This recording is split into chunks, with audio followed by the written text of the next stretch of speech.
women-centric. Let's first listen in to Anurag Thakur, Member of Parliament from Hamirpur. Remember, Hamirpur has 17 assembly constituencies, and he has certainly the big task of ensuring that most of these constituencies vote in favor of the BJP. Uttarakhand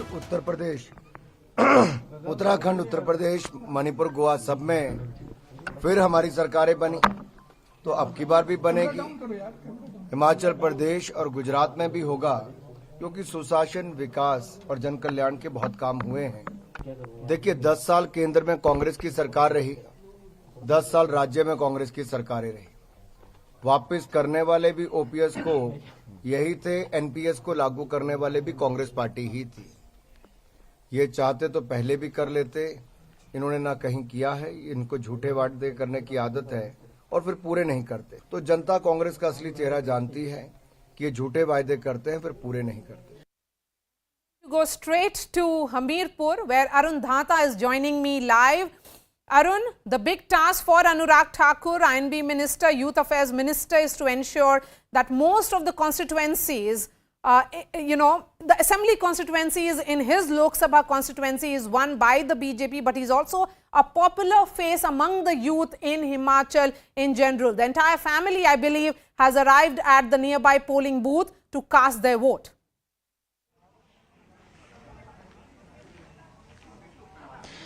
Well, that is right, Maria. Anurag Thakur and Prem Kumar Dhumal and the entire family, Dhumal family, is here. We are right outside that polling booth. In fact, the school in which we are, it has been constructed at the time of Prem Kumar Dhumal, and this is one such school, which are very few in the state. This is the modern school where you have all the English education at a government, at a government fee.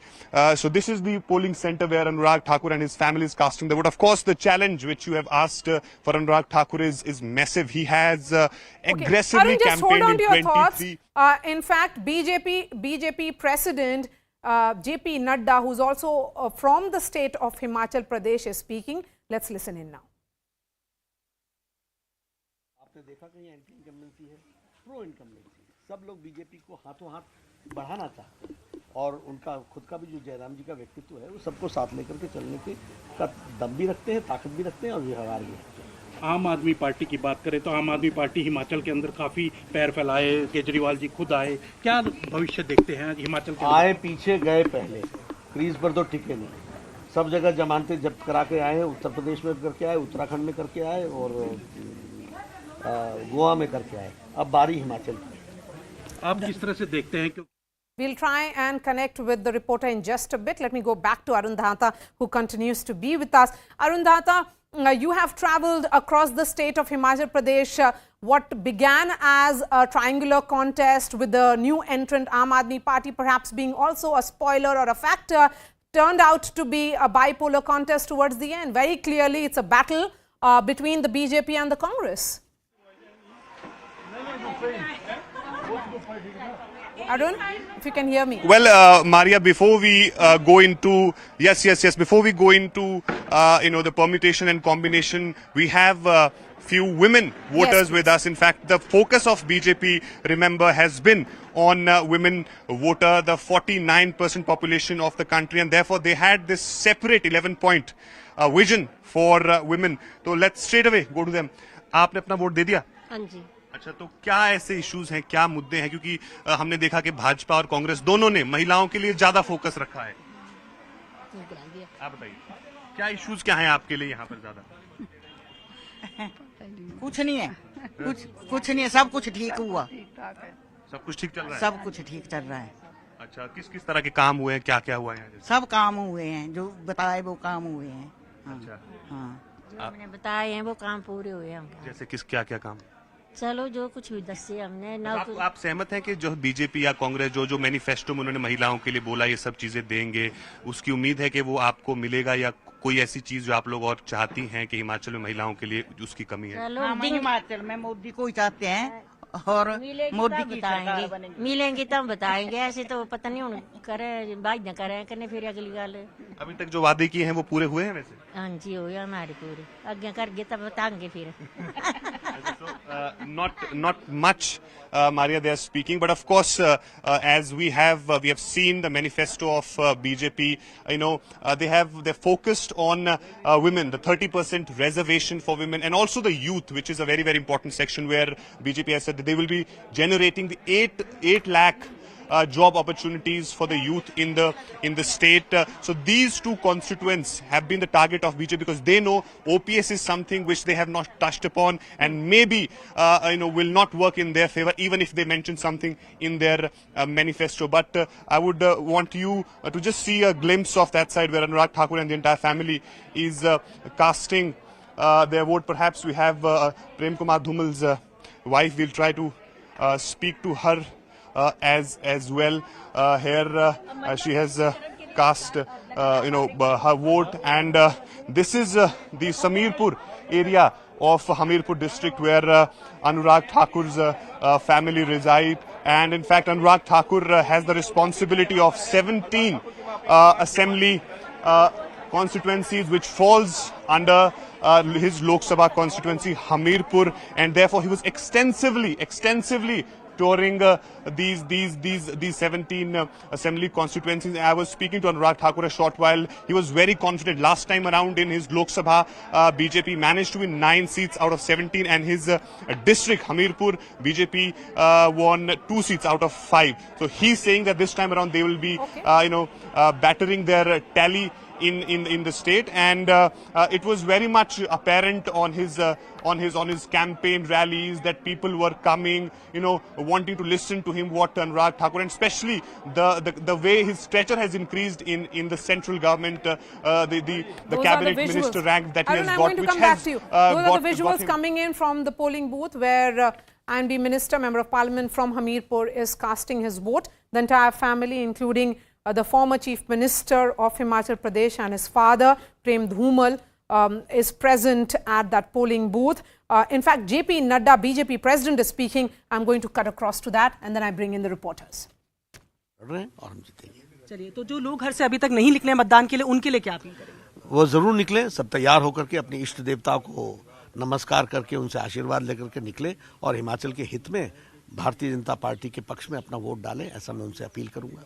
चलिए, थे हमारे साथ BJP के राष्ट्रीय अध्यक्ष JP Nadda ji, जो साफ तौर पर तमाम लोगों से भी ये गुजारिश कर रहे हैं कि वो घर से बाहर निकले और अपने Let's now listen in to the Congress face in this election, Pratibha Singh, wife of Veerbhadra Singh, one of the longest serving chief ministers of Himachal Pradesh. In fact, 7-term chief minister of Himachal Pradesh, Veerbhadra Singh. His face was very much on the posters, although he died during the COVID times, but the Congress is trying to invoke his memories for the voters again. Let's listen in to Pratibha Singh and then I bring in the analysts.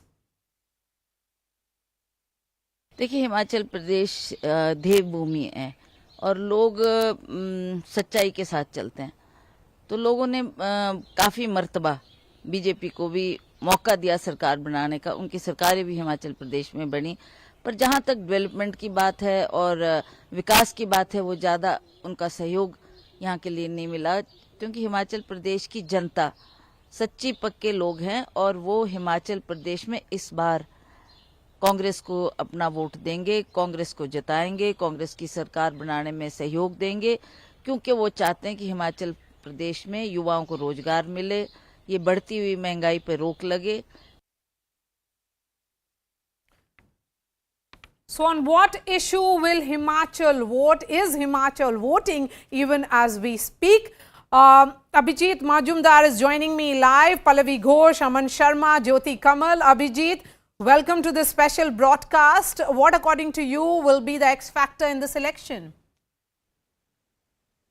There would be, if one is to pin it on a few factors, I think Congress had an opportunity in this election, but as we have seen in Uttarakhand, they got it horribly wrong. Even this time, we see reports of great infighting, although there is also infighting in the, there are reports of infighting in the BJP.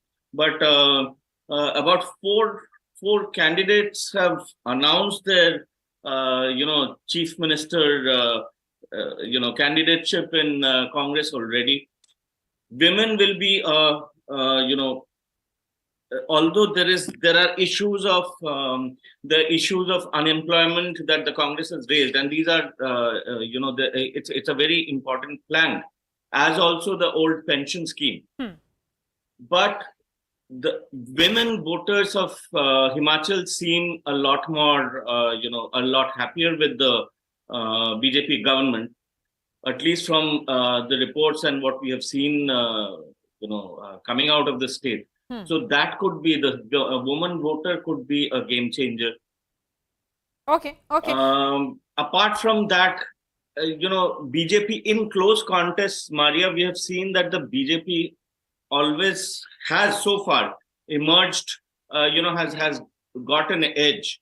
They seem to sort of, win in tight contests, wherever there is a tight contest, especially if it's a smaller state. And the whole old equation of, the same party not repeating a term, that has, that has already changed pretty decisively in UP, in Uttarakhand, and other places. So, Congress cannot find solace in the fact that, okay, BJP has ruled for 5 years and now the voters will automatically bring them to power. Okay.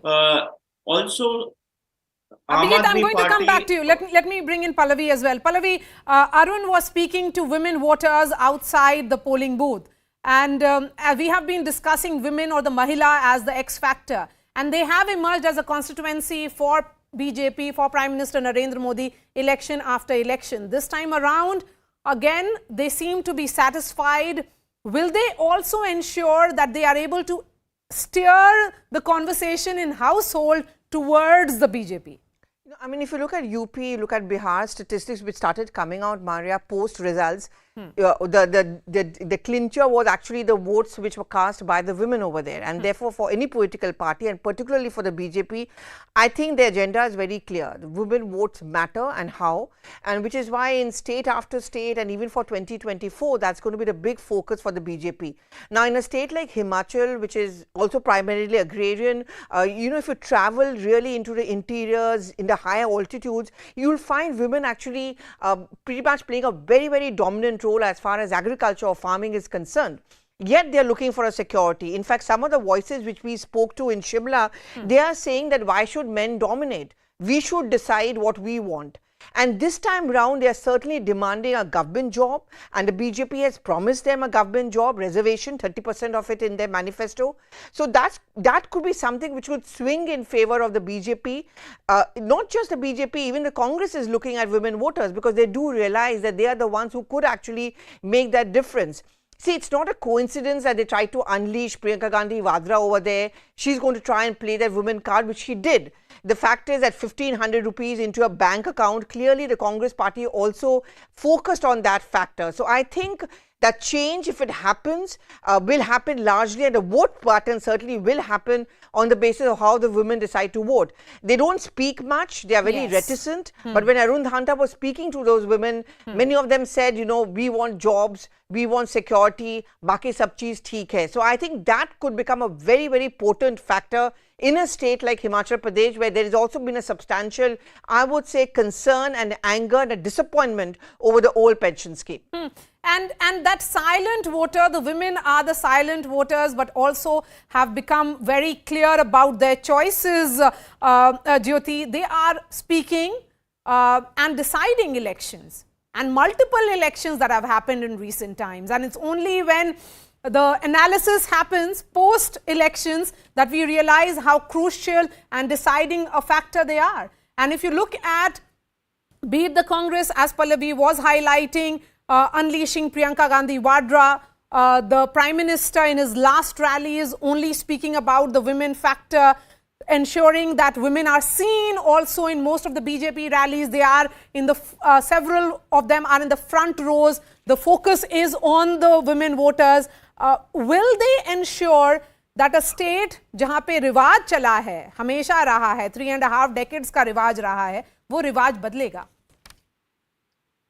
It's an interesting dynamic in Himachal Pradesh. If you look at, like talking earlier, in the last 3.5 decades, there have been constantly alternating governments. Now, it's always a very tight contest in Himachal Pradesh, purely for the reason that out of the 55 lakh voters that are there are two clear blocks there. There is a Congress block and then there is a BJP block. And if you look at the vote percentage distribution within that, it's broadly 43-45% within that. If you look at the range that the BJP has seen all across since the early 90s till now, it's generally been between 35 to 49%. And for the Congress, it's been between 39 to 49%. So it's roughly the same. So in such a tightly fought contest, you have to really get that edge. And where is that edge going to be coming from? Aam Aadmi Party entered the fray in Himachal Pradesh, riding on the victory that they had in Punjab, that we will gain in the bordering districts of Himachal Pradesh, which will be bordering Punjab. And they came out with their promises, which led the Congress to make their promises that we'll be giving 1,500 rupees to women, which led the BJP to really reiterating what they have been doing all along. So what has been the BJP plank for the women this time? It is just to remind them of what the BJP has been doing. You just had a few voices from the women there saying that we are generally satisfied. So BJP is basically banking on reiterating that over and over again. But one thing which is primarily different in the elections this time round is, earlier there used to be Veerbhadra Singh, there used to be Prem Kumar Dhumal. It was a battle of personalities. This time it is a battle of parties. It is BJP versus the Congress. And when it is BJP versus the Congress, the BJP, having learned from UP that pro-incumbency is possible, is talking about pro-incumbency, is really putting in that last mile effort, is putting in that last ditch effort. It's a high-powered campaign that they have unleashed. And that's where the Congress, I would say, has faltered a bit. They could have kind of really gained that ground, but they really didn't kind of grab that ground. So that is where one could kind of attribute a bit of the edge to the BJP, but then BJP has been in power, and it's always easy to criticize anybody who's in power because they are the executing force, and that's what the Congress is trying to do. But as we said, it's a tight contest. The range is very tight, and that's where reminding issues and making promises. Now, what is the voter going to believe? Promises or being reminded of what has been delivered? Okay. Okay. Before I bring in Aman, I'm going to go straight to Arun Dhata, who's in fact speaking to the former Chief Minister Prem Dhumal. पहले हमारी गठबंधन की सरकार होती थी, फिर विशुद्ध Bharatiya Janata party की सरकार बनी, इस बार रिपीट करेंगे। जो इश्यूज हैं, खासतौर पे हमने, जैसे मैं काफी डिस्ट्रिक्ट्स में गया हिमाचल की, तो जो एक सरकारी जो तबका है ओपीएस को लेके वो बहुत बड़ी मांग है, और दूसरा जो सेबों को लेके, क्योंकि दो जो चीजें हैं ये बड़ी अहम है। सेबों पे जीएसटी 18% है और आपका जो इंपोर्ट ड्यूटी है वो कम है, उसको ग्रोवर चाहते हैं वो ज्यादा बढ़े। आपके टाइम में जो है वो नरेंद्र बरागटा वहां से मिनिस्टर भी थे, एग्रीकल्चर मिनिस्टर। तो इन दोनों चीजों को कैसे टैकल कर रहे हैं ओपीएस और सेबों को लेके? सेब वाला जहां तक मुद्दा है, जो लोग दुष्प्रचार कर रहे हैं उनको ये जानकारी नहीं है कि डब्ल्यूटीओ के अंडर केवल 50% इम्पोर्ट टैक्स लग सकता है, इम्पोर्ट ड्यूटी लगती है। वो अटल जी ने लगा दी थी, उसके बाद उसे बढ़ाया नहीं जा सकता। तो हुजूर की डिमांड है, जो हो नहीं सकता उसको मांग रहे हैं। जहाँ तक ओपीएस की बात है, ओपीएस को ख़त्म ही कांग्रेस सरकार ने किया था, जब वीरभद्र जी की सरकार यहाँ थी और केंद्र में डॉक्टर मनमोहन सिंह थे। तो इसके लिए दोषी कांग्रेस है, तो चोर में चाहे शोर है। पर वो आपको दोषी आपको माना, आपको लगता है ये फैक्टर है बीजेपी को डैमेज करेगा और कांग्रेस को फायदा देगा ओपीएस वाला? क्योंकि 2-2.5 लाख कर्मचारी और कुछ ऐसे यंगस्टर जो तैयारी करना चाह रहे थे सरकारी नौकरियों के, वो भी थोड़े से परेशान लग रहे हैं भाजपा सरकार से। आपको लगता है कि आप कैसे इसको टैकल कर पाएंगे इस इश्यूज को? 10-12-15 लाख लोग जुड़े हुए हैं पूरा सरकारी व्यवस्था से हिमाचल में। हिमाचल में 2-2.25 लाख कर्मचारी हैं। उनकी फैमिलीज मिला के इतना? हाँ, इतना फैमिली के लोगों तो बहुत है, लेकिन कर्मचारी जानते हैं कि उनको जो भी सुविधाएं दी है हमेशा बीजेपी ने दी है। जितने पे कमीशन आए हमने लागू किए है। इस करके वो भी ये जानते झूठे नारे कौन दे रहा है। कर्मचारी बीजेपी के साथ है, हमारा साथ देंगे। एक आखिरी सवाल धूमल साहब, 21 बागी हैं भाजपा के, उसमें से बहुत सारे ऐसे लोग भी हैं जो आपके टाइम में विधायक भी रहे हैं, वो इस समय खड़े हैं। क्या आपने कोशिश नहीं की उनसे बातचीत? प्रवीण शर्मा है मंडी में, और भी कई ऐसे लोग हैं जो आपके समय में मंत्री रहे हैं और विधायक रहे, अब वो इंडिपेंडेंट खड़े हैं। आपने कोशिश की बातचीत करने की? प्रवीण शर्मा जैसे मंडी में है। प्रवीण शर्मा कोई मंत्री नहीं रहा, नहीं एमएलए थे वो। नहीं, एमएलए भी नहीं थे। आपके काफी क्लोज माने। अमन, Here is Prem Kumar Dhumal saying कर्मचारी भाजपा के साथ है.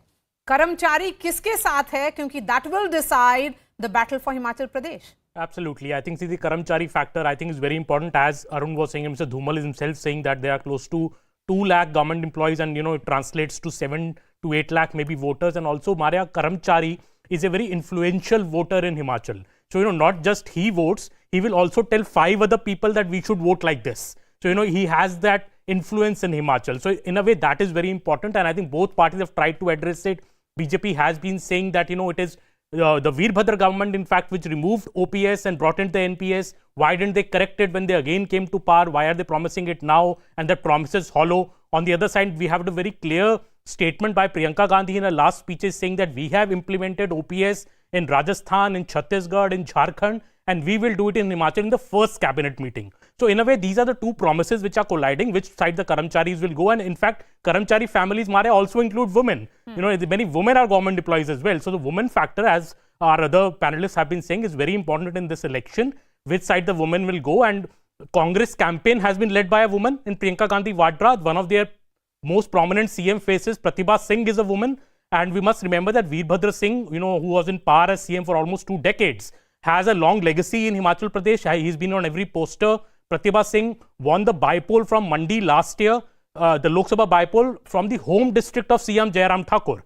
So in a way, the Congress case of a woman is also strong. But I think what matters always in an election, we have seen in the last 5, 6 years, Maria, that when the Prime Minister comes into the campaign towards the end, like in Himachal it did, the last 4 rallies that it did, the sentiment does change. PM is extremely popular in Himachal. The more you travel in Himachal, more you hear that people don't have any problems with the Prime Minister. They may have complaints with the Chief Minister, but they're very, very appreciative of the Prime Minister. So in a way, that is why I think BJP has been focusing a lot on Prime Minister, his appeal in Himachal, his rallies, and that is, I think, will be the deciding factor. Has PM Modi been able to bring Himachal back into the BJP fold again? Will that happen or not? I'll give the final word to the Mahila on the show. Pallavi, we have seen how Prime Minister has won states for BJP. जहाँ पे रिवाज है वो रिवाज बदल जाता है because of him and his connect.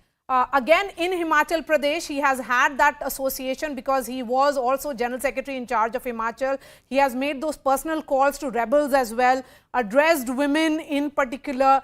Will that be the big factor while we look at the Mahila voters?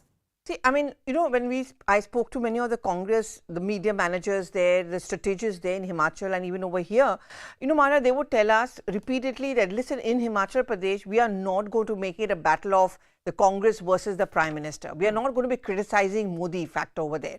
And if you notice in many other state elections, they may have done that. In Himachal Pradesh, and the Congress is really desperate for a win. And so therefore, Himachal Pradesh really matters to them. Over here, they were very careful, not attacking the Prime Minister. Not picking loopholes in his style of governance or personal attacks on the Prime Minister. They tried and avoided that.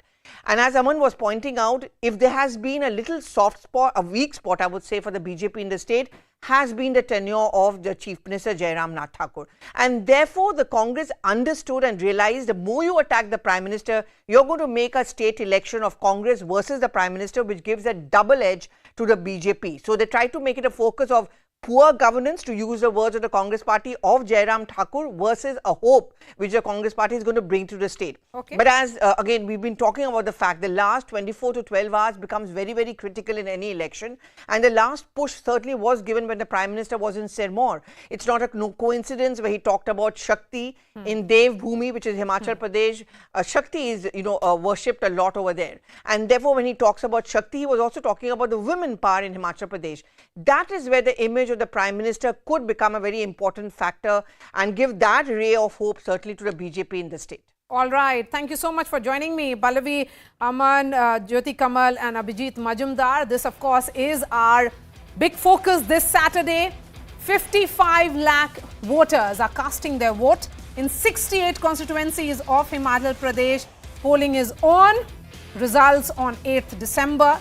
This is your election news destination, CNN News 18. We are slipping into a short break. Lots more news and updates on the other side.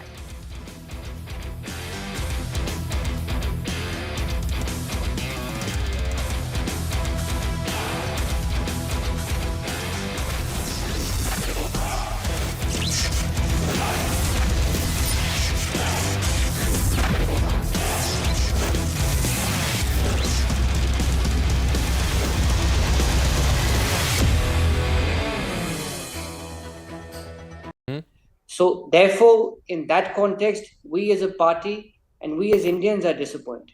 Mr. Radhakrishnan is Nalini's lawyer. He's joining us. What message does this send? A former prime minister was killed.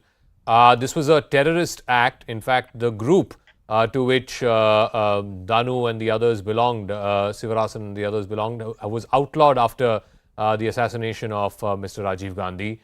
The fact that accomplices to his assassination have been let free, or at least given early release, what sort of message does that send, Mr. Radhakrishnan?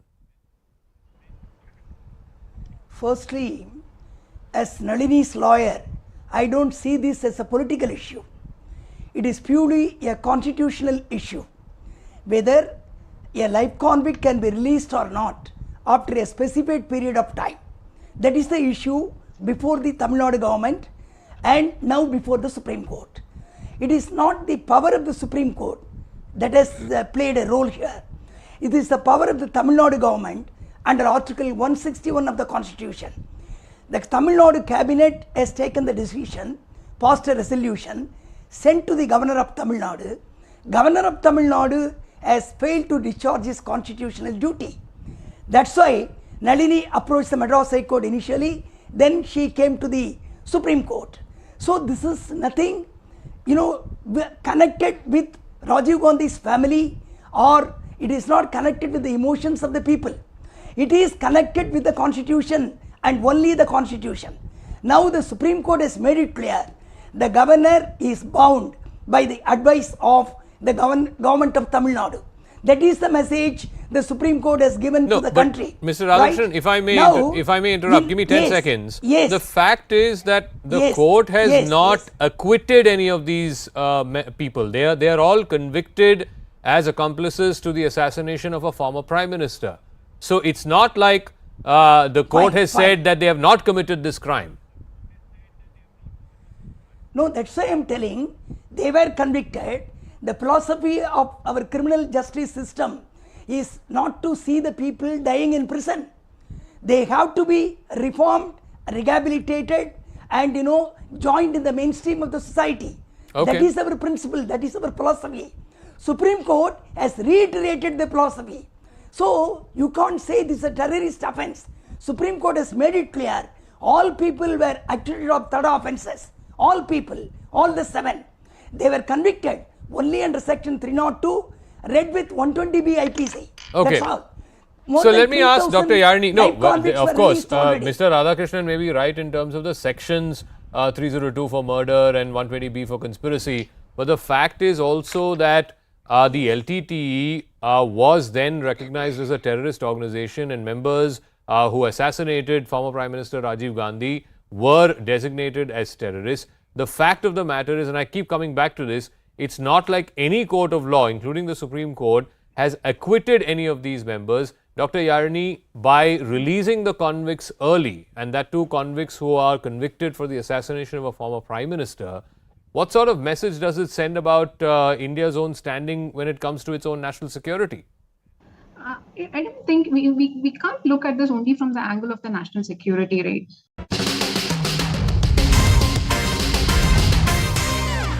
Hello and welcome.